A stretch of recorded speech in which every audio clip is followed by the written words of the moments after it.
জানিয়ে দেব গুরুত্বপূর্ণ আপডেট আন্তর্জাতিক সংবাদ। শুরুতেই সংবাদ শিরোনাম, পরে বিস্তারিত। গাজায় ইসরায়েলি বাহিনীর রাতভর হামলা, নিহত 31। এরপর জানিয়ে দেব পরমাণু আলোচনা স্থগিত, রোমে যুক্তরাষ্ট্র ইরান বৈঠক অনিশ্চিত। এরপর যা থাকছে মক্কায় শিলাবৃষ্টি, ধূলিঝড়, হজ প্রস্তুতির মাঝে দুর্যোগের সতর্কবার্তা।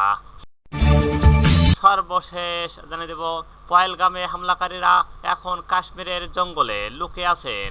এতক্ষণ শুনছিলেন সংবাদ শিরোনাম, এবার বিস্তারিত। তার আগে অনুরোধ থাকবে আজকের সম্পর্কে আপনার মূল্যবান মতামত। ভিডিও ভালো লাগলে লাইক, কমেন্ট ও শেয়ার করে সবাইকে দেখার সুযোগ করে দিন।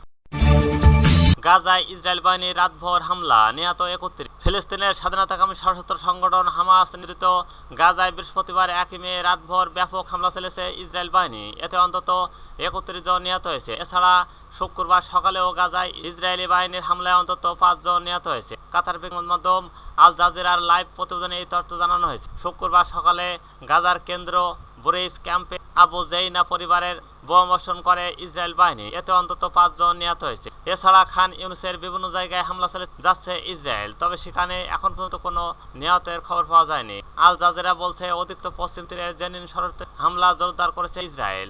আল জাজিরার সংখ্যা জানাচ্ছেন ইসরায়েল বাহিনী ক্যাম্পের বিভিন্ন অংশ গুড়ি দিয়ে। এছাড়া তুলকারেম শরণার্থী শিবিরে হামলা অব্যাহত রেখে ইসরায়েল। 18 মাসের বেশি সময় ধরে গাজায় ইসরায়েল হামাসের মধ্যে যুদ্ধ চলছে। এতে এখন পর্যন্ত গাজায় নিহতের সংখ্যা 52 যা ছেড়েছে। আহত হয়েছেন লক্ষাধিক এবং ঘর ছাড়া হয়েছে লাখো লাখো। পরমাণু আলোচনা স্থগিত, রোমে যুক্তরাষ্ট্র ইরান বৈঠক অনিশ্চিত। রোমে ইরান যুক্তরাষ্ট্রের মধ্যে 4th দফার পরমাণু আলোচনা স্থগিত করা হয়েছে। বিষয়টি বৃহস্পতিবার 1 মে নিশ্চিত করেছেন ইরানের ঊর্ধ্বতন কর্মকর্তা। তিনি জানান, আলোচনার নতুন সময়সূচি নির্ভর করে ওয়াশিংটনের অবস্থানের উপর। প্রাথমিকভাবে শনিবার রোমে আলোচনা অনুষ্ঠিত হওয়ার কথা ছিল, তবে এখন সেটি গেছে। ইরানি কর্মকর্তা বলেন, পরমাণু আলোচনা চলাকালে যুক্তরাষ্ট্রের নিষেধাজ্ঞা কোনোভাবে সমাধান সহায়ক নন। ওয়াশিংটনের অবস্থানের উপর নির্ভর করে নতুন তারিখ ঠিক করা হবে। এ বিষয়ে মধ্যস্থকারী দেশ ওমান বৃহস্পতিবার জানান, লজিস্টিক্যাল ও কারণে রোমে নির্ধারিত তারিখে আলোচনা সম্ভব হচ্ছে না।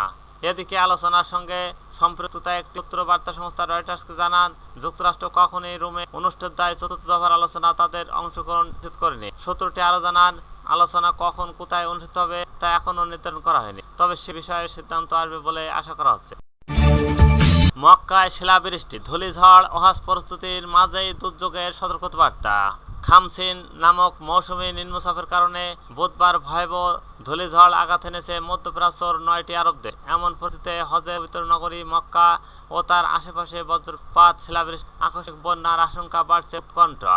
বৃহস্পতিবার 1 মে সৌদি আরবের আবহাওয়া কর্তৃপক্ষ মক্কা পবিত্র দেশটির পশ্চিমা অঞ্চল জুড়ে কমলা ও সতর্কতা জারি করেছে, যা ঝড়, প্রবল শিলাবৃষ্টির মারাত্মক আশঙ্কার ইঙ্গিত বহন করে। খবর আনাদুলের। পহেলগামে হামলাকারীরা এখন কাশ্মীরের জঙ্গলে লুকিয়ে আছেন। জম্মু ও কাশ্মীর সীমান্তে 26 জনকে গুলি করে হত্যার দায়ে অভিযুক্ত সন্ত্রাসীরা এখন এই অঞ্চলে লুকিয়ে আছে বলে ধারণা করা হচ্ছে। ভারতের জাতীয় তদন্ত সংস্থা এনআই জানিয়েছেন, সন্ত্রাসীরা সম্ভবত কোনো জঙ্গলে আত্মগোপন করে গোপনে ডিভাইস ব্যবহার করে যোগাযোগ করছে। এনআই সূত্রে বরাতে এনডিএন গত 22 দক্ষিণ কাশ্মীরের পহেলগামে 26 জন বেসামরিক ব্যক্তিকে হত্যা ঘটনায় জড়িত 4 সন্ত্রাসী সেনা স্থানীয় পুলিশের অভিযান এড়িয়ে এখনও ওই এলাকাতে অবস্থান করছে। তদন্ত সংস্থাটি জানিয়েছেন, সন্ত্রাসীরা নিজেদের মতো করে চলছে এবং তাদের কাছে পর্যাপ্ত রসদ রয়েছে। ঘন জঙ্গলে লুকিয়ে আছে থেকে তারা এমন যোগাযোগ পদ্ধতি ব্যবহার করছে যার জন্য বাইরের কোনো লজিস্টিক সহায়তার প্রয়োজন নেই। সাম্প্রতিক বছরের মধ্যে সবচেয়ে ভয়াবহ এই সন্ত্রাসী হামলার তদন্ত দায়িত্ব নিয়েছে এনআইএ। প্রাথমিকভাবে তদন্তে উঠে সন্ত্রাসীরা হামলায় অন্তত 48 ঘন্টা পহেলগামে ছিল।